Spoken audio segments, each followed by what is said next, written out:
남편의 무책임한 행동으로 혼자가 된 후 열심히 살아보려던 그녀였지만 세상은 그녀의 편이 아니었습니다.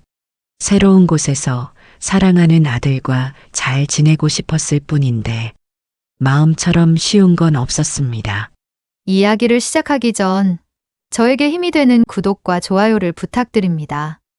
지금 영상을 어디서 보고 계신지 댓글도 남겨주세요.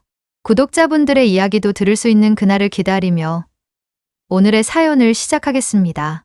바쁘게 오가는 간호사들의 발소리와 모니터 경고음이 울리는 병원에서 침대에 누운 한 여자는 조용히 눈을 감고 있었습니다. 그녀의 이름은 영희. 소음은 점점 멀어져 가고 숨소리만이 조용히 들려오는 병실 안에서 그녀는 삶의 한 조각이 완전히 꺼져버린 듯한 무거운 정적과 마주하고 있었습니다. 항상 묵묵히 가정을 지켜온 그녀는 남편의 무책임한 행동으로 이혼을 한 지 얼마 되지 않았고 그 선택이 자신의 뜻이 아니었기에 후회할 틈조차 없었습니다. 다만 마음 한구석엔 벼랑 끝에 홀로 내던져졌다는 감각만이 선명하게 남아 있었습니다. 겨우 마음을 추스르며 새로운 삶을 시작하려던 영희의 앞에 또 하나의 시련이 그녀를 덮쳤습니다. 식당으로 출근한 아침, 대량 주문으로 바쁜 주방 안은 긴장감으로 가득했고 바닥은 기름기와 물기로 미끄러워져 있었습니다. 음식 준비를 위해 뜨거운 육수 냄비를 들고 돌아서던 순간 발끝이 미끄러지며 그녀는 그대로 뒤로 넘어졌고 손에 들고 있던 냄비가 영희 쪽으로 기울면서 펄펄 끓던 국물이 그녀의 얼굴 위로 쏟아지고 말았습니다. 뜨거운 통증이 눈가를 가르고 번졌습니다. 마치 불덩이를 뒤집어 쓴 것처럼 그녀는 무너진 자세 그대로 눈을 감은 채 아무것도 보이지 않는 세상과 마주해야 했습니다. 안타깝지만 시신경이 너무 많이 손상됐어요. 왼쪽 눈은 시력 회복이 어려울 것 같습니다. 눈 주변에 화상 흉터도 꽤 깊어 꾸준히 치료를 받으셔야 합니다. 최선을 다했지만 죄송합니다. 병실 천장에 매달린 형광등 불빛이 이젠 단 한쪽 눈으로만 흐릿하게 들어왔고 그마저도 왜곡되고 깜빡거렸습니다. 이제 괜찮을 줄 알았는데 내가 다시 돌아갈 수 있을까? 그녀는 이미 많은 걸 잃고 있었기에 더 이상 무너질 것도 없을 줄 알았습니다. 하지만 몸의 일부를 잃는다는 건 생각보다 훨씬 깊은 상처로 다가왔습니다. 불과 몇 달 전 남편의 무책임한 말과 행동으로 가정을 정리하고 홀로 아이를 지키기 위해 버텼던 그때보다 지금이 더 고통스러웠습니다. 그날 이후 그녀는 창밖을 멍하니 바라보는 시간이 많아졌습니다. 형체 없는 빛만 번지는 시야. 그 사이로 잊으려 했던 과거의 파편들이 끊임없이 떠올랐습니다. 지훈아, 엄마가 그녀는 힘든 마음을 추스리다가 지훈이가 생각나 더 눈물이 났습니다. 아직 어린 그녀의 하나뿐인 아들 지훈이 이 세상에서 영희가 유일하게 지키고 싶은 그리고 지켜야 할 존재. 포기하지 말자. 이대로 주저앉을 순 없어. 영희는 조용히 짐을 쌌습니다. 옷과 이불, 손에 익은 조리도구 몇 가지, 지훈이가 좋아하던 책과 사진이 담긴 작은 상자까지. 작은 이삿짐 트렁크 하나에 담긴 삶이었지만 그 안에는 그녀가 지켜야 할 이유가 고스란히 담겨 있었습니다. 새벽 도로 위를 달리는 작은 이삿짐차 안 뒤편 짐칸에는 이불 몇 채와 작은 박스들이 가지런히 실려 있었고 조수석엔 지훈이가 엄마 옆에 조용히 앉아 있었습니다. 모자 끝에 매달린 털방울이 흔들릴 때마다 작은 아이의 긴장과 설렘이 함께 묻어났습니다. 엄마, 진짜 이사 가는 거야? 응. 지훈이가 마음 놓고 웃을 수 있고 엄마가 다시 살아볼 수 있는 곳으로 가는 거야. 한참을 달려 도착한 낯선 그곳에서 영희는 급하게 집을 구했고 그리 넓진 않았지만 지훈이와 둘이 지내기에 불편하지 않은 작은 집 하나가 영희와 지훈이를 맞이했습니다. 엄마, 여기가 우리 집이야? 맞아. 조금 작고 오래됐지만 앞으로 지훈이랑 엄마랑 더 많이 행복하게 살 집이야. 며칠간 생필품을 채우며 집안을 정리했고 지훈이의 전학수속을 마친 후 영희는 다시 일을 찾아서 낯선 동네를 천천히 걸었습니다. 동네를 돌던 그녀는 작은 식당 앞에 멈춰 섰고 식당의 창문 안쪽에는 테이프로 붙은 종이 쪽지 하나가 바람에 흔들리고 있었습니다. 복담 식당 주방보조 구함. 누군가 급히 적은 듯한 글씨. 하지만 이상하게 마음이 붙들렸습니다. 엄마, 복담이 무슨 뜻이야? 복이 담긴 집. 아마 그런 뜻 아닐까? 마음이 이상하게 쓰였고 유난히 차가웠던 겨울바람 속에서 그 식당의 이름 하나가 그녀의 마음 한쪽을 어루만져주는 듯 했습니다. 하지만 문 앞에서 그녀는 망설였습니다. 자신이 한쪽 눈인 사실이 이 문을 열기엔 너무 무거운 짐처럼 느껴졌기 때문이었습니다. 하지만 지훈이를 지키며 다시 살아가기 위해 멈출 수는 없었습니다. 용기를 낸 그녀의 손끝이 조심스레 문고리를 돌렸습니다.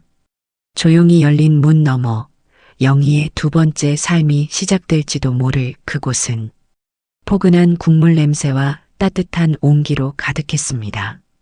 영희는 문을 열고 들어섰지만 일자리를 구하러 왔다는 말은 그녀의 입술 앞에서 자꾸만 맴돌 뿐 눈 때문에 거절당할지도 모른다는 걱정에 차마 입을 열지 못했습니다. 결국 영희는 조용히 창가 자리에 앉았고 지훈도 아무 말 없이 그녀 옆에 따라 앉았습니다. 엄마, 맛있는 냄새가 나. 그래. 우리 밥부터 먹자. 메뉴판과 따뜻한 보리차를 들고 나오던 여주인 정옥은 두 사람을 한참 바라보다 조심스레 입을 열었습니다. 처음 보는 얼굴 같은데 혹시 새로 이사 오셨나 봐요? 네. 보름 전에 이 근처로 왔어요. 아이 학교 알아보고 집에 가던 길에 들렀어요. 그래요? 그럼 오늘은 더 맛있게 해드려야겠네요. 오늘은 된장찌개랑 고등어 조림이 맛있으니 한번 드셔보세요. 정옥은 메뉴판을 놓으며 영희의 왼쪽 눈을 감싸고 있는 안대와 주변의 화상 흉터를 봤지만 아무 말도 하지 않았고 오히려 조심스럽고 따뜻한 말투로 주문을 받았습니다. 잠시 후 식탁 위에는 된장찌개, 고등어 조림과 검소하지만 손이 많이 가는 반찬들이 정갈하게 놓였고 밥이 담긴 그릇에서는 모락모락 김이 피어올랐습니다. 우와, 맛있겠다. 잘 먹겠습니다. 지훈이의 인사에 정옥은 미소를 지었고 모자가 밥을 다 먹어갈 무렵 조심스레 말을 꺼냈습니다. 혹시 요리 좋아하세요? 네. 먹는 것도 좋아하고 만드는 건 더 좋아해요. 그런 줄 알았어요. 식사하실 때 음식 하나하나를 아주 꼼꼼히 보시더라고요. 그런 분이 그냥 드시러 온 건 아니겠구나 싶었죠. 그 말에 영희는 잠시 눈을 감으며 고개를 숙였습니다.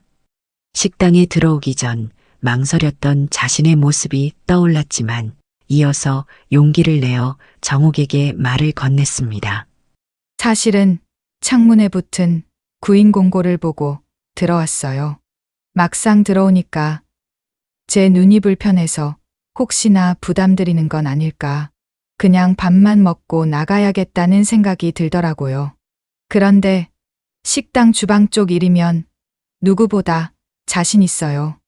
말해도 될까, 받아들여질까, 그런 불안과 기대가 뒤섞인 끝에 마침내 조심스럽게 내민 고백이었습니다. 정옥은 그 말을 듣고도 얼굴에 아무 감정도 드러내지 않았고 마치 미리 알고 있었던 듯 기다렸다는 듯 아주 조용히 따뜻하게 영희를 바라볼 뿐이었습니다. 그 침묵 안에는 판단이 아닌 이해가 담겨 있었고 그 시선 안에는 경계가 아닌 여유가 깃들어 있었지만 영희를 바라보는 정옥의 눈빛은 왠지 조금은 슬퍼 보였습니다. 식당 안의 공기가 잠시 멈춘 듯 고요해지고 정옥이 어떤 말을 할까 불안했지만 이상하게도 영희는 그 정적이 낯설지 않았습니다. 사람이 일하는데 필요한 건 눈이 아니라 마음이에요. 손이 기억하는 건 금방 사라지지 않아요. 그리고 이런 말 하면 어떨지 모르겠지만 이 식당은 그런 걸 먼저 보는 곳은 아니거든요. 영희는 정옥의 말에 온몸에 긴장이 풀렸고 안도와 희망이라는 감정에 복받쳐 눈물을 글썽이며 정옥에게 감사하다는 말을 했습니다. 감사합니다. 최선을 다해서 사장님과 식당에 절대로 누를 끼치지 않을게요. 첫 출근 날 아침 문을 열고 안으로 들어서자 환기팬의 낮은 소리와 주방 냄새가 그녀를 반겨주었습니다. 아직 정돈되지 않은 테이블 사이로 그녀는 조심스럽게 발걸음을 옮겼고 어깨에 앞치마를 둘러매며 이 공간의 일부가 되기 위해 차분히 숨을 쉬었습니다. 영희 씨, 일찍 왔네요. 첫 출근이라고 너무 긴장하지 말고 편하게 해보자고요. 네. 긴장은 조금 되지만 주방 앞에 서니까 마음이 가라앉는 것 같아요. 정옥과 영희는 서로 고개를 끄덕이며 새로운 시작을 알렸습니다. 점심 장사 준비가 시작되자 주방은 자연스레 분주해졌고 정옥의 남편인 만식은 국거리 손질을 하고 정옥은 장을 보고 돌아와 물건들을 풀고 있었습니다.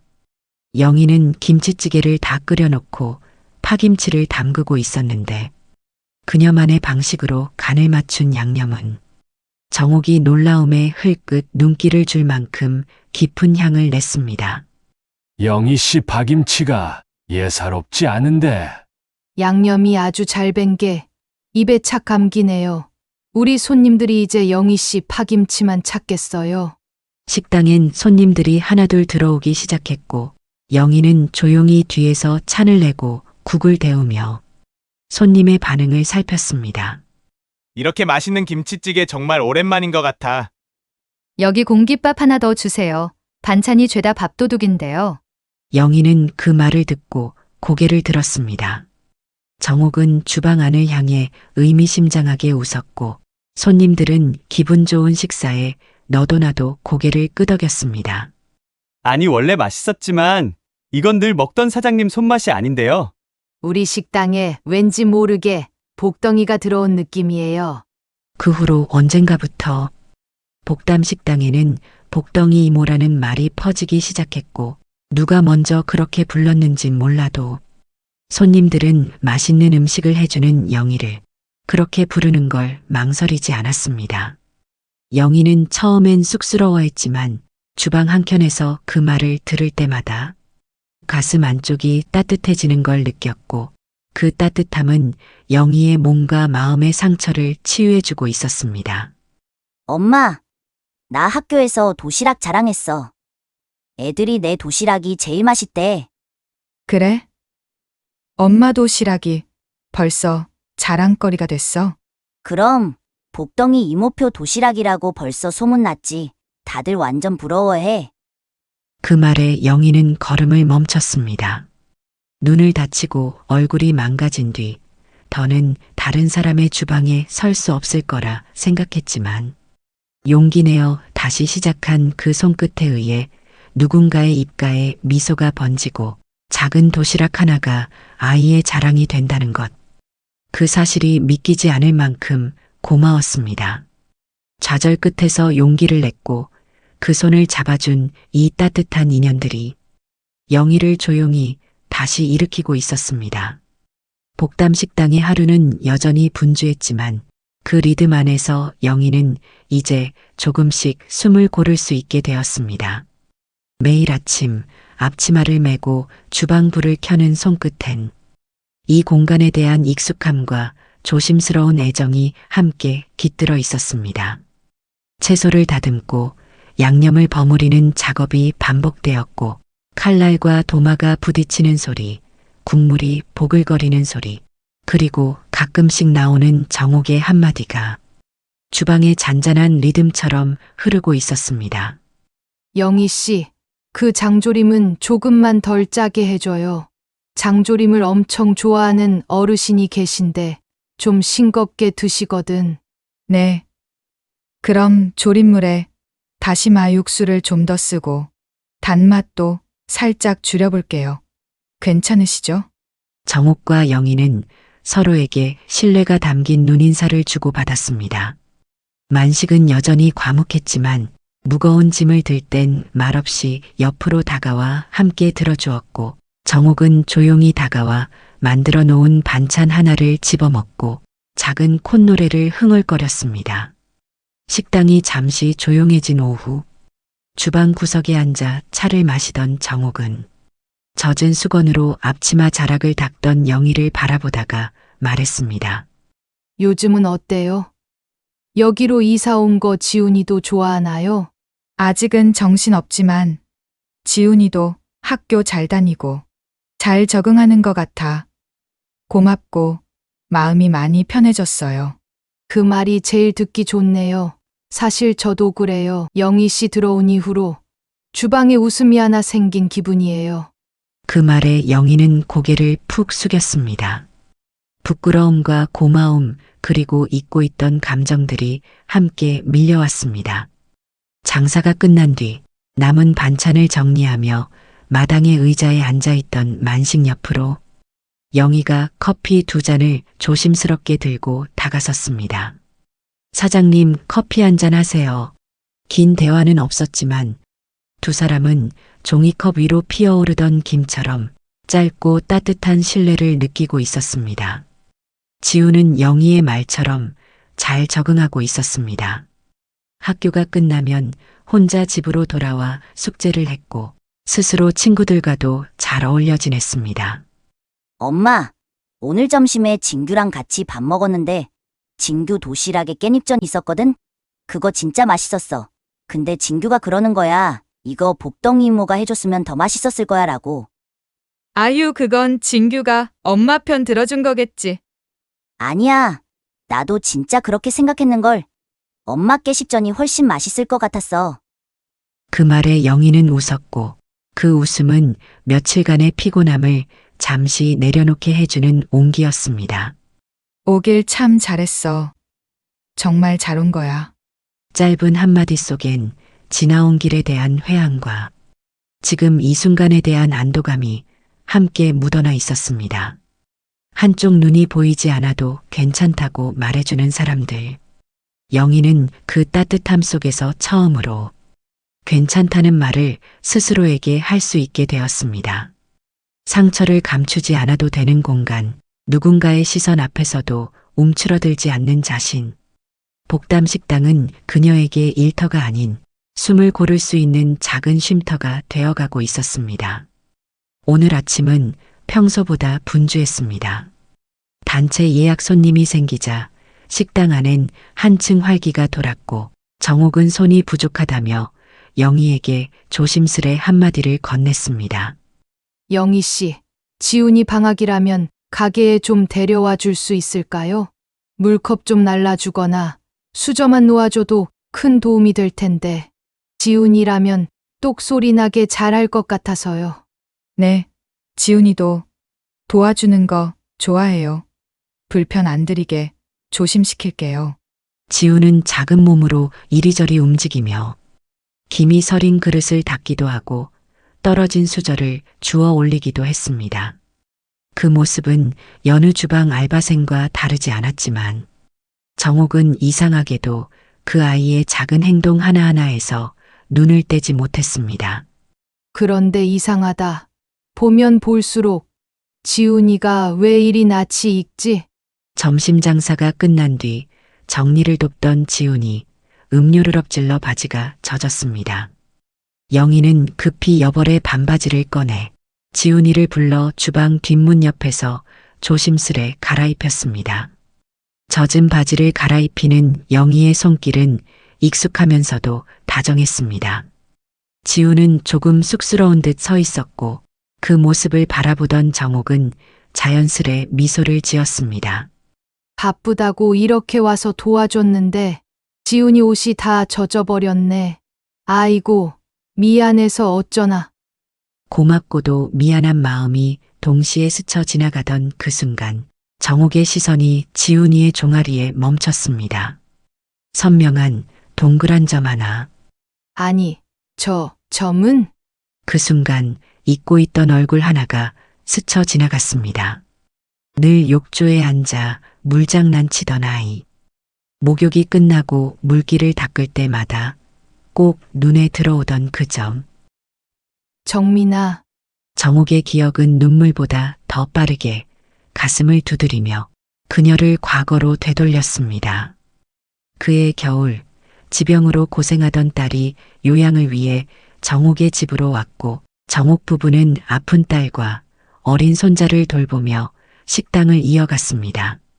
정옥의 딸은 봄을 맞이하지도 못한 채 결국 세상을 떠났고 남겨진 아이는 정옥과 만식에게 더없이 소중한 존재가 되었지만 딸을 잃은 깊은 상실감 속에서 바쁜 일상을 보내야만 했던 그들 부부가 손주와 함께 지낸 시간은 얼마 되지 못했습니다. 딸의 죽음 이후 식당을 다시 꾸려야 했고 정옥과 만식이 재료 준비를 위해 분주했던 어느 날 딱 잠깐, 정말 잠깐의 틈이 생겼고 그 짧은 순간 어린 정민이는 흔적도 없이 사라졌습니다. 그날 내가 조금만 더 신경 썼더라면. 그날 이후 정옥은 딸을 잃은 슬픔보다 지켜야 할 아이를 지키지 못했다는 더 큰 죄책감과 함께였습니다. 그 죄를 덮을 수 있으리라 생각한 적은 없지만 영희와 지훈이 식당에 들어온 뒤 말없이 오가는 온기에 그녀 안의 상처가 아주 조금씩 아물고 있었는지도 모릅니다. 하지만 오늘의 기억은 그녀를 다시 제자리로 돌려놨습니다. 아니야. 설마 그럴 리가 없지. 근데 지훈이랑 정민이가 왜 자꾸 겹쳐 보일까? 이성은 말하고 있었습니다. 우연이겠지. 단지 착각일 거야. 하지만 가슴은 자꾸만 그 아이의 이름을 불렀습니다. 그리고 그날 이후 정옥은 지훈을 향한 시선을 거두지 못했습니다. 작은 행동 하나에도 반응하며 설마 하는 마음과 혹시나 하는 바람이 엇갈리며 정옥의 가슴은 요동쳤습니다. 그날 이후 정옥의 하루는 달라졌습니다. 지훈이가 식당에 올 때마다 그녀의 시선은 자연스럽게 그 아이를 따라갔고 작은 행동 하나, 웃는 모습 하나까지도 정민에 대한 기억과 겹쳐 보이기 시작했습니다. 정옥은 혼자만의 시간에는 서랍 깊숙이 보관해둔 옛 사진들을 꺼내보곤 했습니다. 딸과 함께 찍은 사진, 그리고 어린 정민이의 모습들. 이 눈빛이 지훈이와 똑같아. 아니야. 내가 너무 보고 싶어서 그런 거야. 영희는 평소와 다름없이 반찬을 준비하고 있었지만 왠지 모르게 정옥의 시선이 예전과는 다르게 지훈에게 머무르는 것을 느꼈습니다. 사장님, 혹시 지훈이가 실수라도 했나요?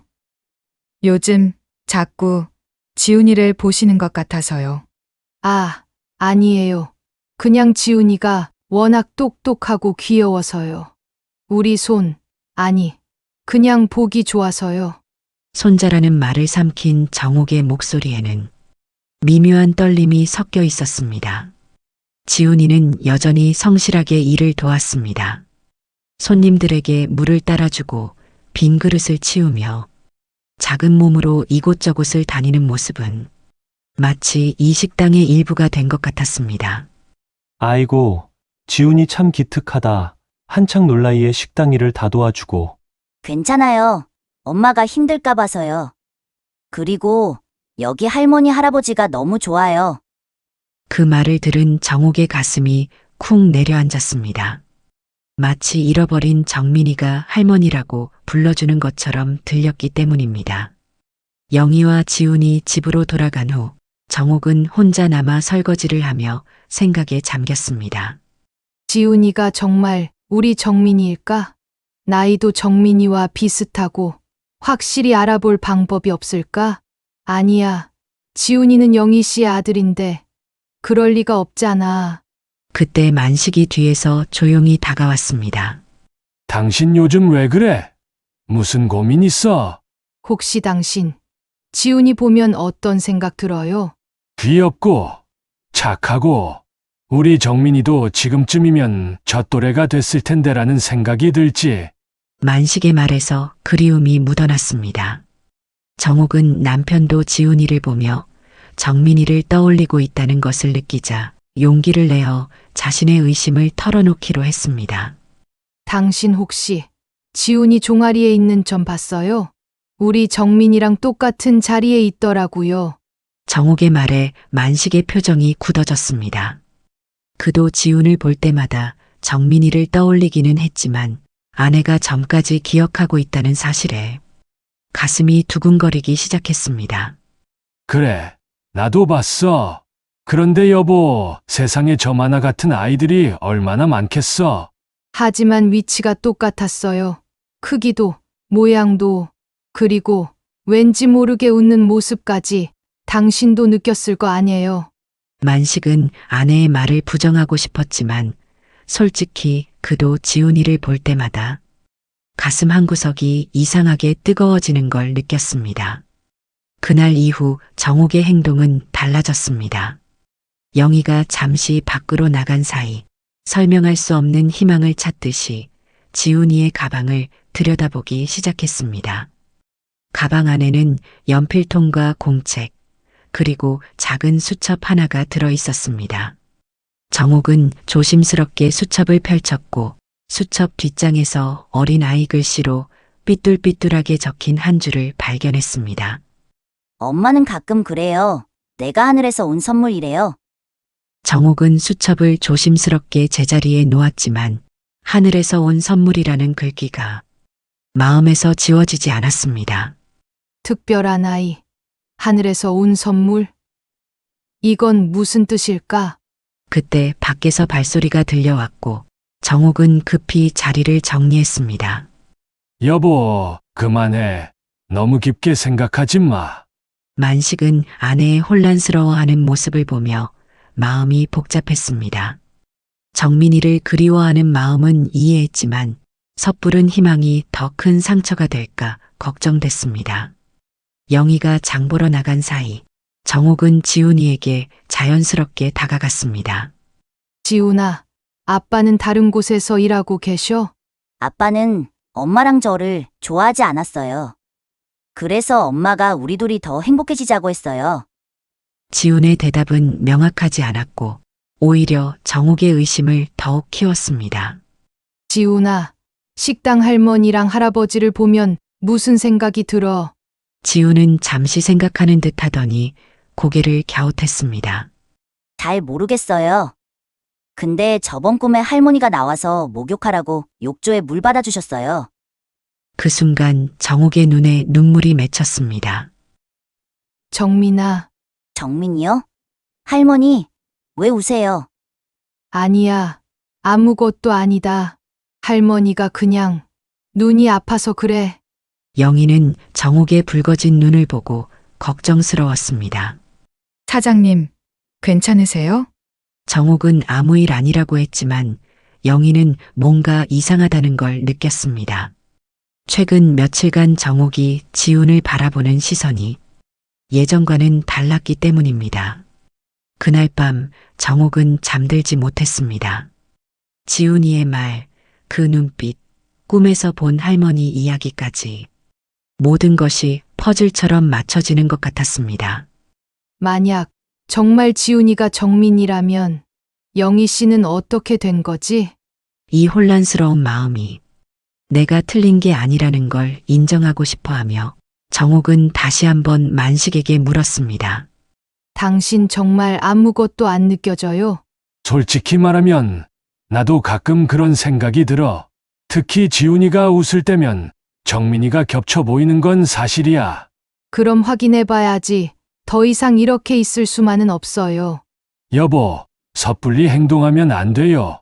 저번에도 말했듯이 만약 우리가 틀렸다면 영희 씨와 지훈이한테 상처만 주는 거야. 하지만 만약에 맞다면 우리가 그동안 찾던 아이가 맞다면 당신은 우리 딸 유나한테 미안하지도 않아요. 유나가 말도 못하는 몸으로 정민이만 두고 가는 게 미안해서 우리 쳐다보면서 울기만 했던 걸 잊은 거예요. 정옥의 목소리에는 그동안의 모든 아픔이 한꺼번에 터져 나오는 듯 했습니다. 사랑하는 딸을 떠나보낸 슬픔, 마지막 순간까지 아이 걱정만 하던 유나의 눈물, 그리고 그 소중한 아이를 지켜주지 못한 자신에 대한 끝없는 자책감이 뒤엉켜 흘러나왔습니다.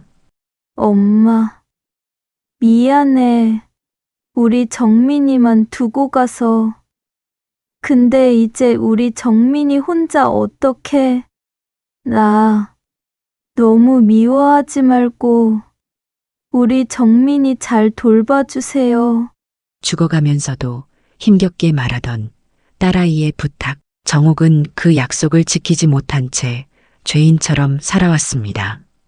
그 무게가 그녀의 어깨를 짓누르고 있었고, 지금 이 순간만큼은 그 고통을 감추고 싶지 않았습니다.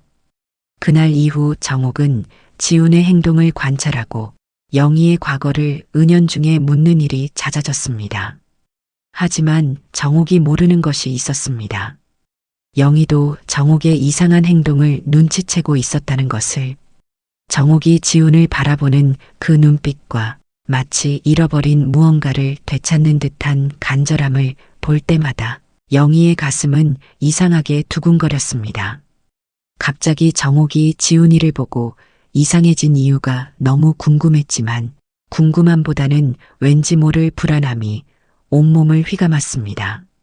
영희는 잠든 지훈을 바라보다 깊은 한숨을 쉬며 속삭이듯 말했습니다. 지훈아, 엄마는 이제 진짜 행복할 줄만 알았어. 영희는 무너지는 감정을 누르며 눈물을 흘렸습니다. 복담 식당에는 서로 다른 그리움과 두려움이 교차하고 있었고, 작은 식당 안에서 흐르는 이 이상한 기류는 곧 다가올 일의 전조에 불과했습니다. 정옥의 마음은 완전히 달라지고 있었습니다. 지훈을 바라보는 시선에는 의심이 아닌 깊고 간절한 애정이 스며들기 시작했습니다. 평소보다 일찍 나온 정옥은 지훈이 좋아할 만한 간식을 미리 준비해 두었습니다. 직접 만든 호떡과 따뜻하게 데운 우유, 그리고 지훈이 맛있다고 했던 계란말이까지. 우리 정민이가 좋아할까? 그 순간 입에서 나온 정민이라는 이름에 정옥 자신도 놀랐습니다. 하지만 그 이름이 입에서 나오는 순간 가슴 깊은 곳에서 따뜻한 무언가가 올라오는 걸 느꼈습니다. 할머니, 안녕하세요. 어머, 지훈아. 할머니가 너 좋아할 만한 거 해놨어. 배고프지? 정옥은 지훈의 손을 잡고 준비해둔 간식 앞으로 데려갔습니다. 그 손길은 예전과는 달랐습니다. 조심스럽지만 확신에 찬, 마치 오랫동안 기다려온 손자를 대하는 할머니의 손길이었습니다. 우와, 이거 다 저 주려고 만드신 거예요? 그럼 우리 지훈이 잘 먹고 건강해야지. 그때 영희가 앞치마를 두르며 주방으로 들어왔습니다. 영희는 정옥이 지훈에게 쏟는 각별한 관심을 보며 조심스럽게 말을 건넸습니다.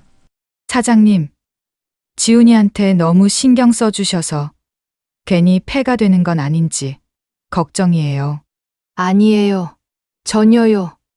지훈이는 우리 가족 같은 아이예요. 아니, 정말 가족이나 다름없으니 미안해하지 말아요. 정옥의 목소리에는 절절함이 묻어났습니다. 영희는 그 간절함을 느꼈지만 동시에 알 수 없는 불안감이 밀려왔습니다. 지훈이 물컵을 나르며 열심히 일을 도울 때 정옥은 그 모습 하나하나를 놓치지 않으려는 듯 바라봤습니다. 여보, 너무 티가 나. 알아요. 하지만 어쩔 수가 없어. 저 아이를 보고 있으면 마음이 이상해져요. 만식도 지훈을 바라보는 시선이 예전과 달랐습니다. 말은 적었지만 그의 눈빛에도 정민에 대한 그리움이 가득했습니다. 손님이 뜸한 오후, 지훈은 식당 구석 테이블에 앉아 수학 문제에 막힌 듯 고개를 갸웃거리고 있었고 그 모습이 너무 귀여워서 그 모습을 보는 내내 정옥은 미소를 지었습니다. 지훈아, 머리 아프겠다. 이거 한번 마셔봐라. 할머니가 옛날에 우리 딸한테 해주던 건데 집중이 잘 된다고 그랬어. 우와, 냄새가 너무 좋아요. 그런데 할머니 딸은 지금 어디 있어요? 순간 정옥의 손이 멈췄습니다. 차를 우리던 주전자를 조용히 내려놓으며 잠시 먼 곳을 바라봤습니다. 할머니 딸은 몸이 많이 아팠어. 그래서 하늘나라에 먼저 갔단다. 그렇구나, 할머니 많이 속상하셨죠? 할머니는 아프지 마세요. 제가 가끔 안마도 해드릴게요.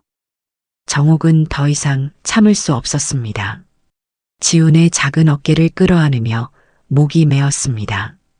퇴근길, 영희는 지훈의 작은 손을 꼭 잡고 걸었습니다. 지훈은 그런 엄마의 손을 흔들며 오늘 하루 있었던 일들을 신나게 떠들어댔습니다. 엄마, 아까 할머니가 나 안아주면서 우셨어. 근데 정민이라고 부르던데? 정민이라고? 아냐. 할머니가 잘못 부른 거겠지. 할머니도 나이가 있으시니까. 태연하게 말했지만 영희의 가슴은 내려앉았습니다. 설마. 아니야. 그럴 리 없어. 절대로. 이곳에 와서 모든 게 나아지고 있었고 이제 이렇게 행복하게 살기만 하면 될 줄 알았습니다. 처음으로 이곳에 온 걸 후회했고 불안해졌습니다. 지금 정옥의 모든 행동이 영희에게는 위험 신호였습니다. 다음 날 아침 식당 문을 여는 정옥의 손끝이 유난히 떨렸습니다. 밤새도록 뒤척이며 스스로에게 되뇌었지만 결론은 하나였습니다. 확신이 없어도 묻지 않으면 안 될 일이 있다는 것. 영희 씨, 잠깐 좀 얘기할 수 있을까요? 네. 잠시만요. 손에 들고 있던 수세미에서 물방울이 떨어졌고 영희의 등줄기를 타고도 불안한 감각이 흘렀습니다. 영희 씨, 이상하게 들릴 수도 있겠지만 요즘 지훈이를 볼 때마다 내가 마음이 좀 이상해요. 무슨 말씀이세요? 예전에 우리 손주 정민이랑 너무 닮아서요. 그 아이가 실종되지 않았다면 지금 지훈이 또래가 됐을 거예요. 그리고 미안하지만 그날 바지 갈아입을 때 지훈이 종아리에 우리 정민이한테 있던 점과 너무 똑같아서 제가 괜히 혼자 착각하는 걸 수도 있지만 그냥 마음이 자꾸 불안해서요. 종아리 점이요? 혹시 지훈이를 영희 씨가 낳은 아이가 아니라면 내가 이런 생각을 했다는 게 너무 신뢰가 아닐까. 그게 너무 겁나요. 정옥의 목소리는 떨리고 있었고 그 안에는 더 깊은 조심스러움과 간절함이 있었습니다. 하지만 그 순간 영희의 표정이 굳어졌습니다. 조용한 공간 속에서 무언가에 단단히 잠겨버리는 듯 했습니다. 그녀는 아무 말도 하지 못한 채 물기를 머금은 손을 꼭 쥐었습니다. 사장님께서 지금 무슨 말씀을 하시는 건지 모르겠어요. 지훈이는 제 아이예요. 미안해요. 오해일 수도 있다는 거 알아요. 내가 이상한 소리를 했다고 생각하고 잊어주세요. 말은 그렇게 했지만 정옥의 눈빛은 물러서지 않았고 영희는 그 눈을 피하듯 재빠르게 자리에서 일어났습니다. 아니야. 그럴 리 없어. 지훈을 지키고 싶었던 단 하나의 이유. 하지만 그 단단한 이유에 오늘 금이 가기 시작했습니다. 그날 밤 정옥은 만식을 불렀습니다. 서랍에서 오래된 사진 몇 장과 메모지를 꺼내며 눈을 맞췄습니다. 여보, 우리 유전자 검사예요. 그렇게 해서라도 알아야겠어요. 지금 안 하면 평생 후회할 것 같아요. 그래 해보자. 당신이 그렇게 확신이 들고 그게 우리 모두를 위한 길이라면 두 사람의 결심은 무거웠습니다. 한 가닥 희망과 죄책감, 진실과 두려움이 모두 뒤엉켜 있었기 때문입니다. 며칠 뒤 정옥은 의자 등받이에 걸린 머리카락 하나를 발견했습니다. 손끝으로 조심스레 집어들고 아무 일 없다는 듯 앞치마 주머니에 넣었습니다. 하지만 그녀의 눈동자엔 떨림이 스쳐갔습니다. 검사체를 맡긴 이후에 그 기다림은 그 어느 때보다 길게 느껴졌습니다. 영희는 집에서 지훈이의 체육복과 책을 가방에 넣고 있었습니다. 이내 손끝이 멈추고 식탁 한켠에 놓인 집계약서를 한참 바라봤습니다. 여기에 더 있으면 안 돼. 지훈이 기억에 상처를 남기고 싶지 않아. 밤 늦게까지 가방을 정리하는 그녀의 손끝에는 슬픔과 단념 그리고 결심이 뒤섞여 있었습니다. 엄마, 있잖아, 우리 나중에 할머니랑 할아버지랑 같이 바다 보러 가면 안 돼? 바다? 응, 할머니가 옛날에 바다 갔었는데 너무 좋으셨대. 우리도 가자. 우리 4명이서 같이 가면 진짜 좋을 것 같아. 그 한마디에 영희의 심장이 내려앉았습니다. 지훈에게는 너무나 자연스러운 우리 4명. 하지만 그 함께가 영희에게는 가장 두려운 단어였습니다. 그래, 알았어. 잘 자. 우리 아들. 그녀는 조용히 등을 돌려 누웠고 눈을 감은 채 오래도록 깨어 있었습니다. 지훈의 말 한마디가 마음속 깊은 불안을 다시 흔들어 놓고 있었습니다.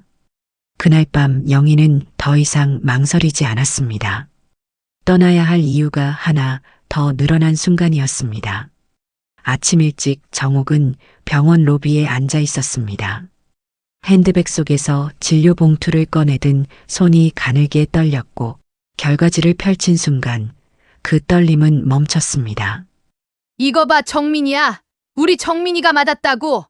유전자 일치율 99.99%, 정민이의 친조모, 친조부와의 관계가 명확히 드러난 순간이었습니다. 당신 이거 봐요. 지훈이, 아니 정민이, 우리 애 맞아. 진짜야. 이럴 수가. 두 사람의 눈엔 참았던 눈물이 터졌습니다. 되돌릴 수 없는 세월과 다시 찾아온 기적이 동시에 가슴을 쿡쿡 찔러댔습니다. 정옥은 그냥 전하고 싶었습니다. 무언가 따질 생각도 따지고 싶은 마음도 아니었습니다. 그저 아이를 안고 울고 싶었습니다. 영희 씨, 제발 받아줘요. 우리 그냥 이야기만 해요. 신호음은 허무하게 흘러갔고 잠시 후 들려온 음성 안내는 정옥의 어깨를 천천히 무너뜨렸습니다. 영희는 오지 않았습니다. 정옥은 처음엔 단순한 지각이라 여겼지만 점심 장사가 끝날 무렵 불길함은 확신이 되었습니다.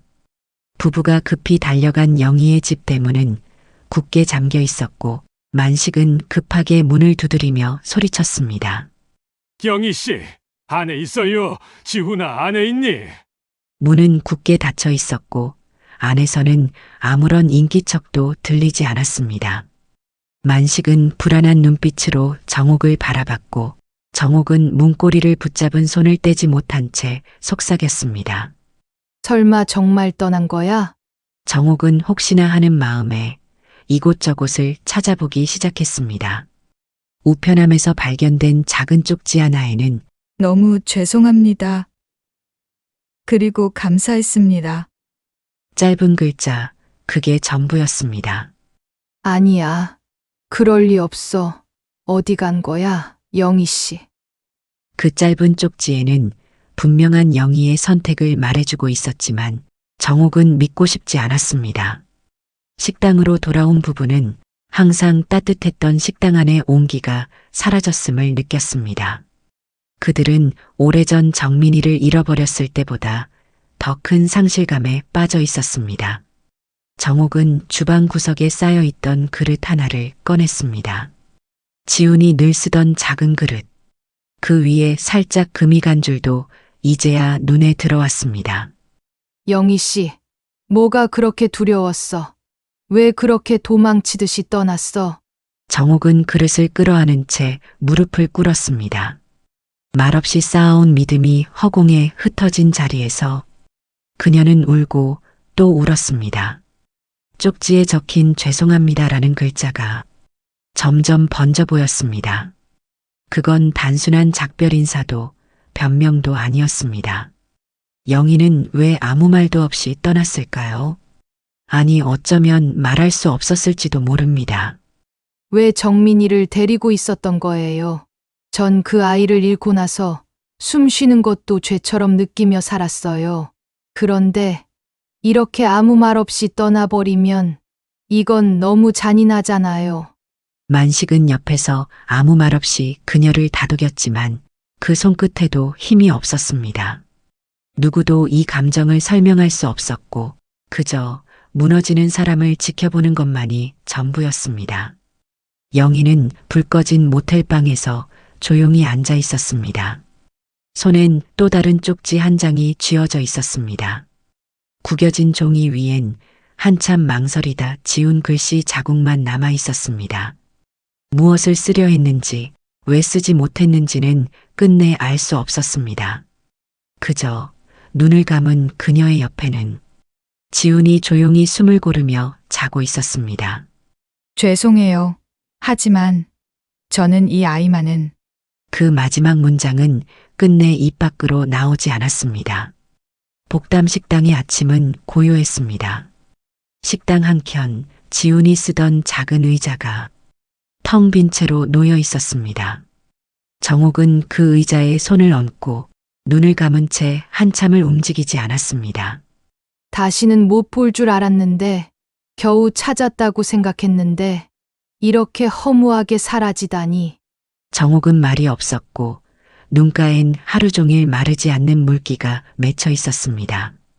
그들이 그렇게 애타게 찾아 헤매던 손주는 한여름밤의 꿈처럼 또다시 사라졌습니다.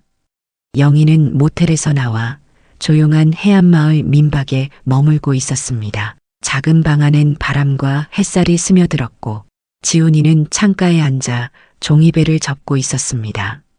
엄마 이따가 바다 보러 가면 안 돼? 할머니, 할아버지도 같이 왔으면 좋았을 텐데. 지훈이의 말에 영희의 시선은 한참 멈춰 있었고 햇살이 환하게 쏟아지는 방 안에서조차 그녀의 마음은 어두운 바다처럼 흔들리고 있었습니다. 영희는 꺼져 있던 휴대폰을 켰고 다시 깊은 생각에 빠졌습니다. 그냥 한 번만이라도 받아볼까? 아니야. 지금은 안 돼. 너무 늦었는지도 몰라. 그녀의 손끝은 떨렸고 심장은 머리보다 먼저 두드렸지만 결국 휴대폰을 다시 조용히 뒤집었습니다. 정옥은 지훈이가 쓰던 컵을 물에 헹궈 조심스레 식탁 끝에 올려두었고 마치 지훈이가 앞에 있는 듯 그리고 그 앞에 앉아 고개를 떨군 채 조용히 손을 맞잡고 있었습니다. 문이 열릴 때마다 정옥의 어깨가 순간 움찔했습니다. 혹시라도 돌아온 건 아닐까 떨리는 마음으로 입구 쪽을 보고 있었습니다. 아니지, 그럴 리가 없지. 모질게 떠난 사람이 왜 여길 다시 오겠어. 그녀는 그렇게 되뇌었지만 문이 또 열릴 때마다 자신도 모르게 시선을 들고 있었고 그럴 때마다 영희가 원망스러웠습니다. 만식은 주방문에 기대 서 있었습니다. 무슨 말이든 해주고 싶었지만 그저 정옥이 무너지지 않게 곁을 지키는 것이 그가 할 수 있는 전부였습니다. 영희는 얼굴에 찬물을 끼얹었습니다. 거울 속에 비친 자신의 모습은 지쳐 있었고 어딘가 낯설게 느껴졌습니다. 나는 도대체 뭘 지키고 있는 거지? 그녀는 거울 속에 비친 자신의 눈을 외면하며 가방 깊숙한 곳에서 작은 상자 하나를 꺼냈습니다. 그 안에는 지훈이를 처음 만났던 날 그 아이의 손에 감겨 있던 낡은 병원 팔찌가 들어 있었습니다. 그날의 기억이 다시 밀려왔습니다. 병원 복도에서 울음도 제대로 터뜨리지 못하던 어린아이. 세상 누구도 손을 내밀지 않던 그 아이의 손을 잡고 집으로 데려왔습니다. 모든 게 잘못된 일이었을까? 나는 그냥 지키고 싶었을 뿐인데. 그녀는 천천히 병원 팔찌를 다시 상자에 넣었습니다. 하지만 마음은 다치지 않았고 지훈이의 웃음과 정옥의 떨리는 손, 그리고 자신을 향해 울먹이던 정민이라는 이름. 그 모든 것들이 마음 안에서 자꾸 부딪혔습니다. 평온하게 잠들어 있는 지훈이의 그 따뜻한 체온이 자신을 이 자리로 이끌었고 또 그 체온이 지금 그녀를 시험에 들게 하고 있었습니다. 지훈아, 정말 널 떠나보내야 할 수도 있어. 하지만 그게 네가 더 행복해질 수 있고 그게 맞는 거라면. 영희는 말끝을 잇지 못하고 고개를 떨궜습니다. 지금의 선택이 자신에게 어떤 결과를 가져올지 알 수 없었지만 한 가지는 분명했습니다. 지훈이는 사랑받아야 마땅한 아이였고 자신이 품은 사랑보다 훨씬 더 넓은 사랑 속에 있어야 한다는 것을. 이른 아침 식당으로 들어온 정옥은 아무 말 없이 앞치마를 메고 지훈이가 쓰던 작은 그릇을 조리대 한켠에 꺼내 올려놓았습니다. 슬픔은 여전히 가슴에 깊이 박혀 있었지만 이젠 그저 슬퍼하고만 있을 수 없었습니다. 한참을 곱씹은 끝에 그녀는 말했습니다. 영희 씨는 나한테 딸 같았어요. 가슴 한구석에 그렇게 자리 잡았었죠. 나는 영희 씨가 다시 돌아올 거라 믿어요. 내가 그렇게 믿을 거예요. 그녀는 흔들리지 않으려 애쓰는 손으로 조리대를 한번 닦았습니다. 기다림은 때론 사랑보다 더 큰 용기가 필요하다는 걸 그녀는 이제 알고 있었습니다. 복담 식당에는 다시 따뜻하고 맛있는 음식 냄새가 피어올랐습니다. 그 냄새는 바람을 타고 골목을 돌았고 언젠가 돌아올 한 아이의 마음에 닿기를 바라는 듯 조용히 퍼져나갔습니다. 지훈이는 민박집 마당 작은 등불 아래에서 그림을 그리다가 조용히 고개를 들었습니다. 영희는 창가에 앉아 밖을 멍하니 바라보고 있었습니다. 엄마, 우리 다시 복담식당으로 가면 안 돼? 뭐라고? 갑자기 왜? 할머니랑 바다 보러 가자고 했잖아. 나 엄마만큼 할머니도 좋아졌는걸? 그 말은 너무 맑아서 영희의 가슴 안쪽을 정직하게 찔렀습니다. 아무 의심 없는 눈동자와 그 순수함이 오히려 고통처럼 다가왔습니다. 영희는 아이의 시선을 피한 채 조용히 창밖을 향해 시선을 돌렸습니다. 입술을 꼭 다문 그녀의 눈가가 천천히 붉어졌습니다. 지훈이가 잠든 밤 영희는 조용히 민박집 문을 나섰습니다. 달빛조차 희미한 바닷가, 그녀는 파도 앞에 조용히 서서 말했습니다.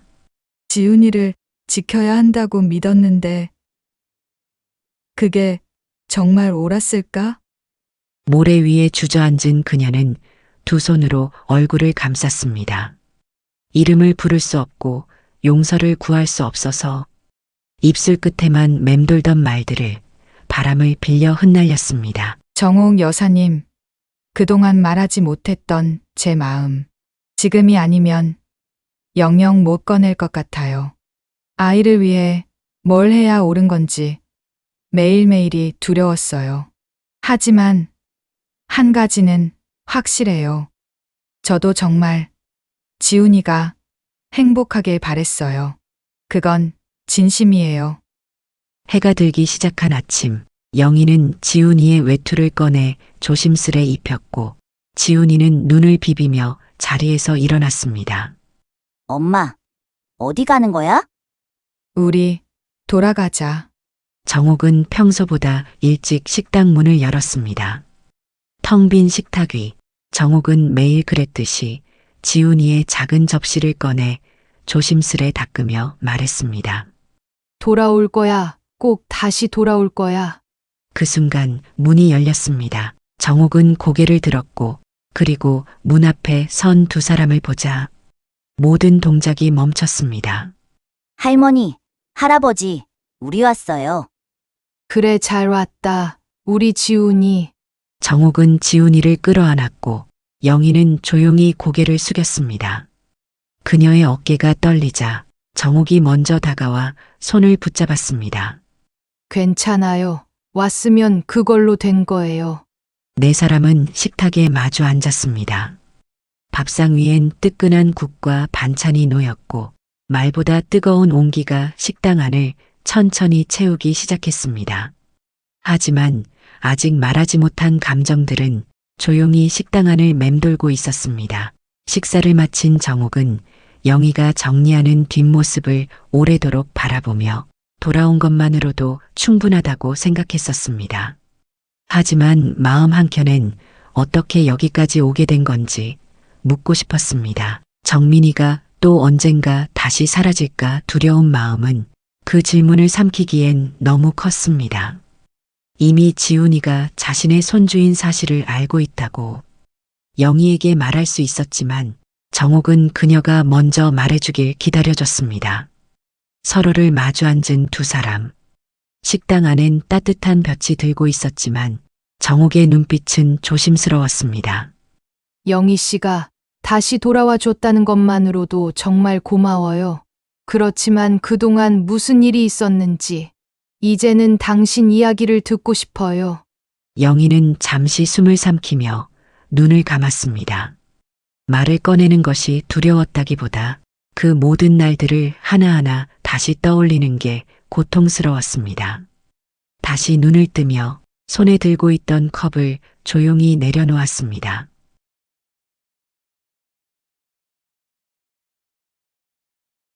그리고 이제는 말해야 한다. 더는 피하지 말아야 한다라고 생각했습니다. 그것이 그녀가 돌아온 이유였기 때문입니다. 먼저 용기 내어 말하지 못한 죄송함을 담아 말하기 시작했습니다. 결혼하고 꽤 시간이 지났지만 아기가 생기질 않아 걱정되는 마음에 검사를 받았어요. 아기를 가질 수 없다는 결과를 받고 그저 머릿속이 멍했어요. 당황스러웠고 남편 얼굴을 보는 게 더 무서웠어요. 말을 하는 그녀의 입술은 떨렸습니다. 그날 이후 모든 관계가 달라졌다는 듯한 표정이었습니다. 남편은 아무 말도 안 했어요. 위로보다는 침묵을 지켰고 그 침묵이 더 아팠어요. 행복하다고 생각했던 우리 사이는 조금씩 금이 가기 시작했고 저는 늘 미안했어요. 말은 안 해도 그 사람 눈빛이 말하더라고요. 시간이 지나고 남편이 말했어요. 이 집에도 아이가 하나 있어야 하지 않겠어? 그땐 그 사람 뜻을 따르는 게 유일한 방법이라고 생각했어요. 복지센터에 임양 상담을 받으러 갔고 병원 보호실에서 정서 상태나 건강을 살피고 있던 지훈이를 처음 봤어요. 정말 작고 조용한 아이였어요. 말도 없고 낯가림도 심했지만 제 쪽을 보며 아주 작게 웃더라고요. 그게 처음이었어요. 영희는 지훈이의 그 짧은 미소 하나가 그녀의 인생에 새로 들어온 계절 같았었고 그때의 미소를 떠올리는 영희의 눈가는 젖었습니다. 지훈이가 들어오고 남편은 지훈이를 살뜰히 보살피며 행복해했어요. 그 사람이 그렇게 환하게 웃는 게 정말 오랜만이었고 가정을 위해 애쓰는 모습이 그땐 정말 따뜻해 보였어요. 그런데 시간이 지나면서 말투가 조금씩 달라졌어요. 처음엔 장난처럼 웃으면서 애가 왜 이렇게 말이 없냐? 원래 이렇게 밥 먹는 거야? 그런 말을 툭툭 던지더니 점점 지훈이에게 소홀해졌어요. 그러다 지훈이가 아픈 날이었는데 너 때문에 데려온 애니까 네가 알아서 해. 이런 충격적인 말을 하더라고요. 지훈이는 다 느끼고 있었어요. 자꾸 제 뒤에 숨으려 하고 작은 일에도 놀라고 정옥은 입술을 꾹 다물었습니다. 차가운 말과 무심함이 아이에게는 큰 상처라는 걸 그녀도 알고 있었습니다. 결정적인 건 지훈이가 유리컵을 깨뜨렸을 때였어요. 정말 사소한 실수였는데 그 사람이 아이를 밀쳤어요. 어깨가 책상에 부딪히며 넘어졌지만 지훈이는 울지도 않고 그냥 저만 바라봤어요. 며칠 뒤에 그 사람은 이제 그만 끝내자고 하면서 지훈이도 데리고 가라고 하더라고요.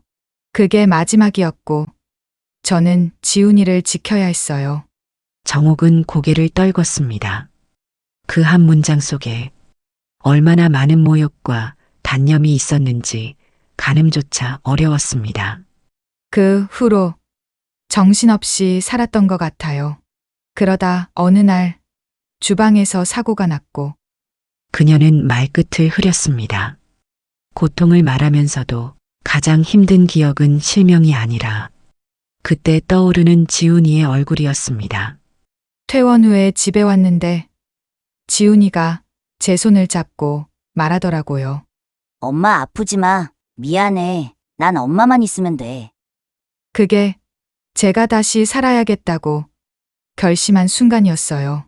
정옥은 두 손을 모은 채 듣고 있었습니다. 말 한마디 끼어들지 않았고 그녀는 이 모든 일이 자신 때문인 것 같아 미안했습니다. 이곳에 와서 사장님을 만나고 지훈이랑 함께 지내면서 정말 오랜만에 웃을 수 있었어요. 이제 정말 우리에게도 행복한 일만 남았구나. 그렇게 믿었어요. 그런데 사장님께서 지훈이를 바라보시는 눈빛이 어느 순간부터 달라졌어요. 처음엔 그냥 애정인 줄만 알았는데 정민이란 이름을 꺼내셨을 때 심장이 내려앉았어요. 혹시 지훈이를 뺏길지도 모른다는 생각에 너무 무서웠거든요. 정옥은 아무 말 없이 듣고만 있었습니다. 그녀의 침묵은 차가움이 아닌 가슴 깊은 울림이었습니다. 그 마음 이해해요. 정민이를 처음 잃었을 때 저도 똑같았어요. 미안함과 죄책감에 모든 게 두려웠거든요. 그 아이가 어디서 어떻게 지내는지, 배는 안 고픈지, 울지는 않는지, 그 모든 것에 겁이 났어요. 그녀의 목소리는 차분했지만 그 안에 담긴 그동안의 깊은 고통이 느껴졌습니다. 영희 씨가 지훈이를 얼마나 지켜주려 했는지. 이젠 알 것 같아요. 그게 어떤 마음이었는지도. 지훈이가 다시는 상처받게 하고 싶지 않았는데 결국 제가 제일 큰 상처를 남긴 사람 같아서 그게 제일 미안해요. 제가 지훈이 아니 정민이를 너무 오래 안고 있었네요. 정옥은 숨을 고르며 고개를 들었습니다. 여전히 그녀의 눈에는 눈물이 가득 차 있었고 오직 슬픔과 안타까움만이 맺혀 있었습니다. 아니에요. 영희 씨 말이 맞아요. 힘든 시간을 혼자 견뎌내면서 영희 씨가 지훈이를 지킨 거예요. 처음엔 솔직히 미웠어요. 정민이를 데려갔다고 생각했으니까요. 그런데 지금은 알아요. 당신도 그 아이에게 엄마였다는 걸. 아니, 그 누구보다 그 아이의 엄마였다는 걸. 영희는 더는 말하지 못했습니다. 그녀의 눈가에서 조용히 흐르는 눈물만이 그 긴 이야기의 마지막을 대신했습니다. 두 사람 사이에 한동안 말이 없었습니다. 하지만 그 고요는 서로의 상처가 조금씩 덜어지고 있다는 증거였습니다. 신기하게도 지금 웃고 있는 지훈이에게서 당신 모습이 보여요. 저 이렇게까지 이해받을 수 있을 거라 생각 못했어요. 정말 감사해요. 우린 서로 각자의 자리에서 너무 오래 아팠잖아요. 이제는 같이 웃으면서 살아봐요. 우리 아이한테 그게 제일 좋은 일이니까요. 조금 전까지만 해도 죄책감과 두려움으로 굳어있던 영희의 어깨가 조금씩 풀어졌습니다. 그 순간 한 사람은 용서받았고 또 한 사람은 딸에게 미안했던 세월을 조금 덜어낼 수 있었습니다. 햇살이 퍼진 마당에서 지훈이의 웃음소리가 바람을 타고 퍼졌습니다. 그 소리는 두 사람의 가슴에 오래 남을 위로였습니다. 여름의 끝자락, 복담식당 앞마당에는 국화가 조용히 피어나고 있었습니다. 짙은 초록 사이로 고개를 든 노란 꽃잎들은 마치 그간의 시간들을 알고 있다는 듯 고요하게 흔들리고 있었습니다. 모든 폭풍이 지나간 자리에 이제 남아있는 것은 그 폭풍을 견뎌낸 사람들의 깊은 침묵과 더 단단해진 마음뿐이었습니다. 이제 정옥은 영희를 원망하지 않았습니다. 먼저 세상을 떠난 자신의 딸 유나를 대신해 정민이를 지켜주고 있었던 것은 자신이 아닌 영희였기 때문에 더 이상 그럴 수 없었습니다. 그녀는 생각했습니다. 영희가 아니었다면 지우는 차가운 세상 속에서 얼마나 외로웠을까.